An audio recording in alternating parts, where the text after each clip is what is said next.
Hi friends, I Mahesh, educator and Unacademy యాప్ని ఫ్రీగా download చేసుకోండి. డిస్ప్లే మీద కనబడుతున్న ఈ లింక్ని కింద డిస్క్రిప్షన్ బాక్స్లో ఇవ్వడం జరిగింది. ఆ లింక్ని మీరు క్లిక్ చేయడం ద్వారా మమ్మల్ని ఫాలో చేయవచ్చు.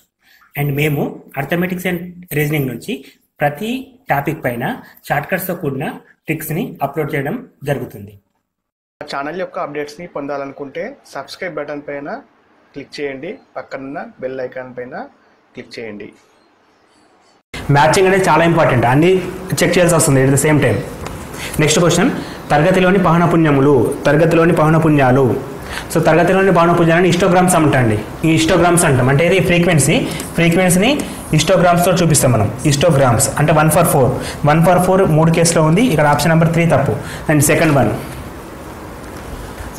ఎక్స్ అక్షం పైన తరగతి మధ్య విలువలు. ఎక్స్ అక్షం పైన తరగతి మధ్య విలువలన్నింటినీ పౌనపున్య వక్రం చూపిస్తుంది. పౌనపున్య వక్రం అంటే 2 for B/5 అంటే లాస్ట్ వన్ ఇస్ కరెక్ట్ అండి. మొత్తం కూడా చెక్ చేయవలసిన లేదు, ఇక్కడికి ఆపేసిన సరిపోతుంది. కావాలంటే మిగతా ఆప్షన్స్ కూడా చెక్ చేసుకోవచ్చు మనం. సో అక్కడ answer 4 is right. Next question, క్రింది వాటిలో ఏది అసత్యం? సో ఇటువంటి సత్యం అసత్యం రెండు రకాలుగా అడగచ్చు. ఇక్కడ మనకి విచ్ ఈస్ నాట్ ట్రూ అని చెప్పి అడిగాడు. సో అట్లా కాకుండా విచ్ ఇస్ ఫాల్స్ అడగచ్చు, at the same time true అని కూడా అడగచ్చు. అంటే అసత్యం కావచ్చు, సత్యం కావచ్చు. ఇట్లా క్వశ్చన్స్ ఉన్నప్పుడు ఫస్ట్ సెంటెన్స్ మొత్తాన్ని ఐడెంటిఫై చేయండి. అంటే సత్యమా అసత్యమా డిసైడ్ చేసిన తర్వాత ఆప్షన్ చూడాలి. ఫస్ట్ వాస్తవ సంఖ్యలన్నీ కర్ణీయ సంఖ్యలు అని చెప్పి మెన్షన్ చేశాడు. సో వాస్తవ సంఖ్యలన్నీ కర్ణీయ సంఖ్యలు అవుతాయా? కావండి. ఎందుకంటే వాస్తవ సంఖ్యలు అంటే బిగ్గర్ మోస్ట్ అన్ని నెంబర్లు ఉంటాయి. వాస్తవ సంఖ్యలో కర్ణీయ సంఖ్యలు ఉంటాయి, అకర్ణీయ సంఖ్యలు ఉంటాయి. సో వాస్తవ సంఖ్యలు అన్నీ కూడా కర్ణీయ సంఖ్యలు కానవసరం లేదు. కొన్ని అకర్ణీయ సంఖ్యలు ఉంటాయి కాబట్టి వాస్తవ సంఖ్యలన్నీ కర్ణీయ సంఖ్యలు కానవసరం లేదు. ఎందుకంటే అకర్ణీయ సంఖ్యలు కూడా ఉంటాయి కాబట్టి first option clearly false. And second option, కర్ణీయ సంఖ్యలన్నీ వాస్తవ సంఖ్యలే. సో కర్ణీయ సంఖ్యలన్నీ కూడా వాస్తవ సంఖ్యలు, ఇది కరెక్ట్ అండి స్టేట్మెంట్. అండ్ థర్డ్ స్టేట్మెంట్, అకర్ణీయ సంఖ్యలన్నీ వాస్తవ సంఖ్యలు. అఫ్ కోర్స్ కర్ణీయ సంఖ్యలు యాజ్ వెల్ యాజ్ అకర్ణీయ సంఖ్యలు కూడా అన్ని కూడా వాస్తవ సంఖ్యలు అవుతాయి. అంటే ఈ స్టేట్మెంట్ కూడా కరెక్టే. అండ్ లాస్ట్ వన్, పై ఒక వాస్తవ సంఖ్య. పై అనేది వాస్తవ సంఖ్య కాదండి, అది నంబర్ సిస్టమ్ వేరు, అది రేడియన్స్ సంబంధించిన సిస్టమ్. సో పై అనేది నంబర్ సిస్టంలో మనం తీసుకునే నంబర్ సిస్టమ్ 0 to 9 ఉంటుంది. సో ఇందులో మనం పైని మనం డిసైడ్ చేసుకోలేం. బట్ పై వాల్యూ మాత్రం 22/7 అని చెప్పి రాస్తాం. కాకపోతే ఎక్కడ 22/7 ఉన్నా అక్కడ పై రాయలేము. మనం పై ఉన్నప్పుడు 22/7 అని చెప్పి సబ్స్టిట్యూట్ చేయొచ్చు. బట్ 22/7 ఉన్నప్పుడు పైని సబ్స్టిట్యూట్ చేయలేము. సో క్లియర్లీ పై అనేది వాస్తవ సంఖ్య కాదు. సో మనకి ఇక్కడ ఆప్షన్లో ఇది కూడా తప్పు కాబట్టి ఇక్కడ అడిగింది అసత్యం ఏంటి? అసత్యం అంటే ఫస్ట్ది and fourth one. First and fourth option number 4 is correct అండి. Option number 4 is correct. Next question, అకర్ణీయ సంఖ్య 7/25ను క్రింది వాటిలో ఏది సత్యం? ఒక అకర్ణీయ సంఖ్య వాల్యూ ఇచ్చాడండి, 7/25 ఇచ్చాడు. సో క్రింది వాటిలో ఏది సత్యం అని చెప్పి అడుగుతున్నాడు. సో ఫస్ట్ ఆఫ్ ఆల్ ఇది అంతమొందుతుంది అని అడుగుతున్నాడు. సో ఇది అంతమొందని కంప్లీట్ అవుతుంది. సో కంప్లీట్ అంటే మనం బేసిక్ మెథడ్ యూజ్ చేస్తామండి. ఫర్ ఎగ్జాంపుల్ 7/25 ఉంది, ఇది అంతమొందాలంటే డినామినేటర్లో 5² × 2² రూపంలో రాయగలగాలి. 5 × 2 రూపంలో రాయగలగాలి. సో అట్లా రాయేస్తుంటే ఇక్కడ 7 ఉంది, 25ని 5² రాయొచ్చు. మనకి ఇంకా రిక్వైర్డ్ 2² కావాలి, ఎందుకంటే ఇక్కడ 2 ఉంది కాబట్టి 2² కావాలి. సో 2² అంటే పైన కూడా 2² రాసుకోవచ్చు మనకి. సో ఎప్పుడైతే మనం ఈ విధంగా రాస్తున్నామో దాన్ని మనం అంతమొందించే అకర్ణీయ సంఖ్యగా డిసైడ్ చేయొచ్చు. కొన్ని నెంబర్స్ ఉంటాయి అలా కాకుండా. 7/12 ఉంది అనుకుందాం. సో 7/12ని మనం ఏం చేసినా కానీ 2 × 3 రాయగలుగుతాం. సో ఇక్కడ 3 అనే నెంబర్ కొత్తగా వస్తుంది. సో ఇది మనకి ఎప్పటికీ నెవర్ ఎండింగ్ అండి, ఇది ఎండ్ కాదు మనకి. అంటే అది కంటిన్యూస్ అవుతుంది, లైక్ పాయింట్లలో రిపీట్ అవుతూ ఉంటుంది అండ్ బార్ తీసుకుంటాం. ఇటువంటి కేసుని మనం కంప్లీట్గా చేయలేం. కానీ ఇక్కడ మాత్రం కంప్లీట్ చేసే ఛాన్స్ ఉంది. విచ్ ఈజ్ ఈక్వల్ టు 7 × 2² / 5² × 2² రాసుకోవచ్చు. సో 2² 5² అంటే కింద 100 ఉంటుంది. 7 × 2² అంటే 4 అండి. 7 4 are 28. 28/100 అంటే 0.28 అంటే అక్కడ ఎండ్ అయిపోతుంది. కొన్ని నెంబర్స్ ఏంటంటే ఎండ్ కావు ఇప్పటికి. ఫర్ ఎగ్జాంపుల్ 1/3 ఉంటే ఇది ఎండ్ కాదు, 0.3333 ఇట్లానే వెళ్తుంది. అని 0.3 బార్ అని చెప్పి రాస్తాం. ఇది ఎండ్ కాదు, అంటే అంత ముందని. ఇది అంత ముందే. ఇది ఎట్లా డిసైడ్ చేస్తామంటే అంత ముందుతుందా అంత ముందుదా అని డిసైడ్ చేయడానికి డినామినేటర్ని చూస్తాం. Denominator 25. So which is clearly able to right in 5 × 2s. So 5 × 2sలో రాయగలిగితే దాన్ని మనం అంత ముందించవచ్చు, ఎండ్ చేయొచ్చు. అలా రాయలేకపోతే ఇక్కడ మనకి కింద 3 అయితే వేరే నెంబర్ ఏదైతే వచ్చిందో అప్పుడు మనం దాన్ని క్లియర్గా ఎండ్ చేయలేము. అటువంటిప్పుడు మనకి పాయింట్లో రావడం జరుగుతుంది. సో ఇక్కడ క్లియర్ ఇక్కడ కూడా మనకి 3 ఉంది చూడండి. సో అది మనకి కీ పాయింట్. ఏ నెంబర్ అయితే 5 × 2sలో రాయగలుగుతామో దాన్ని మాత్రమే ఎండ్ చేయవచ్చు. సో ఇది అంతకుముందే దశాంశం, ఇది కరెక్ట్ అండి. కానీ మనకు అడిగింది సత్యం అసత్యం. ఇటువంటి క్వశ్చన్స్ ఫస్ట్ స్టేట్మెంట్స్ మొత్తాన్ని థింక్ చేయాలంటే అది కరెక్టా రాదో ఫస్ట్ చేసిన తర్వాత ఆప్షన్ సైడ్ వెళ్దాం. సో సెకండ్ది ఇది అంత ముందు దశాంశం, ఇది తప్పండి, ఇది కరెక్ట్ కాబట్టి ఆటోమేటిక్గా తప్పు అవుతుంది. And second one last third one, ఇది 2 దశాంశాల తర్వాత అంత ముందుతుంది, మనం చేసాం క్లియర్గా. సో ఇది 2 దశాంశాల తర్వాత అంత ముందింది అంటే 0.28 తోటి ఎండ్ అయిపోయింది. దశాంశాలు అంటే పాయింట్ తర్వాత నంబర్స్, పాయింట్ తర్వాత నంబర్స్ ఎక్కడైంది మనకి 2 పొజిషన్స్ విచ్ అంటే 2 పొజిషన్ దగ్గర ఇది అంత ముందు కాబట్టి ఆప్షన్ కూడా కరెక్ట్ అండి. అండ్ ఇది 4 దశాంశాల తర్వాత అంత ముందుతుంది అంటే తప్పు. సో మనం ఇట్లా చేయాలి అంటే ఇది 2 పొజిషన్స్ 4 పొజిషన్స్ అని గుర్తుపట్టాలంటే 5కి స్క్వేర్ ఎంత ఉంది, 2కి స్క్వేర్ ఎంత ఉంది, ఈక్వల్ ఉంటుంది ఎప్పుడైనా సరే. మనం 2 అంటే ఇక్కడ 2 పొజిషన్ దగ్గర ఆపేస్తాం. సపోజ్ ఇక్కడ 4 వస్తుంటే 4th పొజిషన్ దగ్గర ఆపుతాం, ఇక్కడ 2 వచ్చింది కాబట్టి 2 పొజిషన్ దగ్గర ఆపుతాం కాబట్టి దీనికి ఇది మాత్రమే కరెక్ట్, ఇది తప్పండి. సో మనకి క్లియర్లీ సత్యం అంటే ట్రూ స్టేట్మెంట్స్ 1 and 3, 1 and 3 అంటే ఆప్షన్ నెంబర్ 2 ఈజ్ కరెక్ట్ అండి. Option number 2 is correct.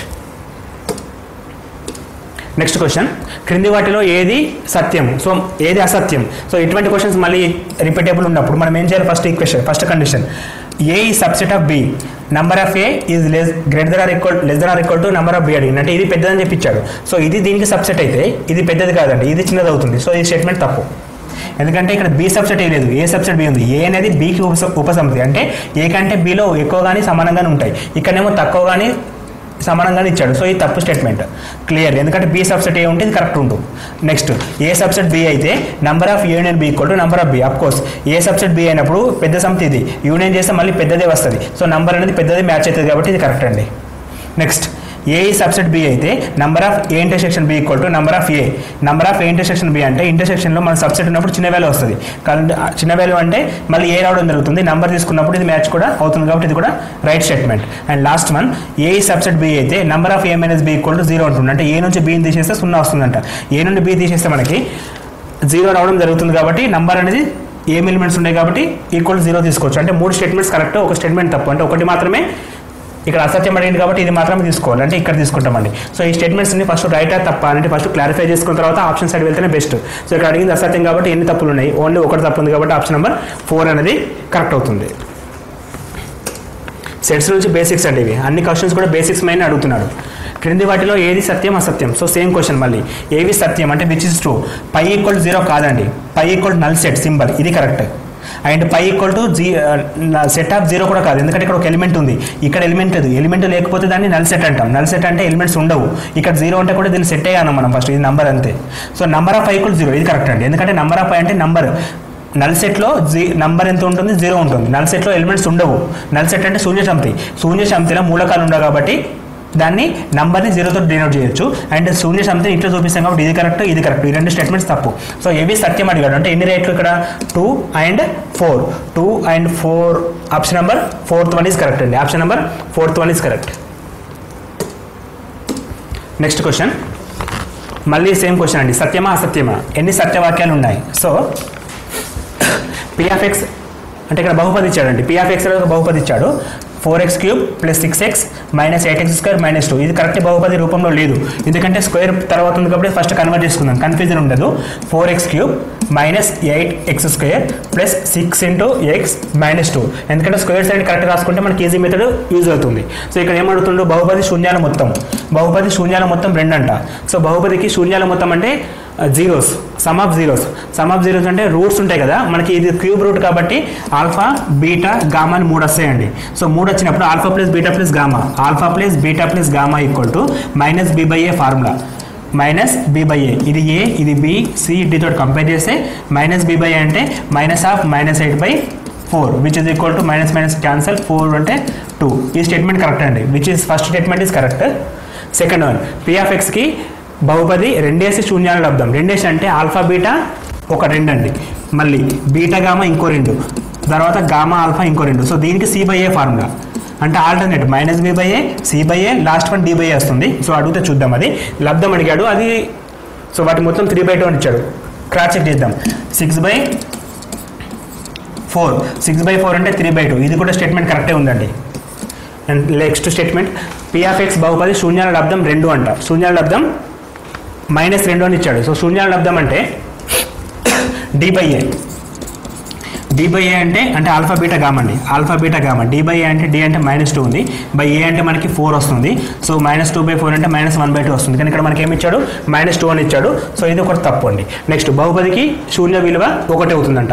So దీనికి శూన్య విలువ అంటే ఒక రూట్ ఆల్ఫా కావచ్చు, బీటా కావచ్చు, గామా కావచ్చు. అందులో ఒకటి 1 అంటే దీన్ని ఎట్లా ఫైండ్ అవుట్ చేస్తామంటే ఇక్కడ 1 రాస్తామండి. 1 రాసినప్పుడు P(x)లో P(1) రాస్తాం. ఈ P(1 = 0) అయితే ఇది రూట్ అవుతుంది, అంటే ఒక శూన్య విలువ అవుతుంది. లేకపోతే కాదు, P(1 = 0) కావాలి, అప్పుడు మాత్రమే దానికి శూన్య విలువ అవుతుంది. సో 1 సబ్స్టిట్యూట్ చేస్తే 4 - 1 4 × 1 4 8 6 ప్లస్ టర్మ్స్ యాడ్ చేస్తే 4 + 6 10 వస్తుంది. మైనస్ టర్మ్స్ యాడ్ చేస్తే -10 which is equal to 10. So 1 అనేది ఒక రూట్గా అంటే ఒక శూన్య విలువ మనం పరిగణించవచ్చు కాబట్టి ఇది కూడా రైట్. సో ఇప్పుడు క్వశ్చన్ ఏమి అడిగిండు, క్రింది వాటిలో ఏవి సత్యం? ఎన్ని సత్యాలు ఉన్నాయి? 1 2 4 సత్యాలు ఉన్నాయి. 1 2 4 1 2 4 ఆప్షన్ నెంబర్ 2 ఈజ్ కరెక్ట్ అండి. 1 2 4 option number 2 is correct. Explanation అంటే ఇక్కడ మనకి బేసిక్స్ పైన బాగా గ్రిప్ చేస్తుండు. సో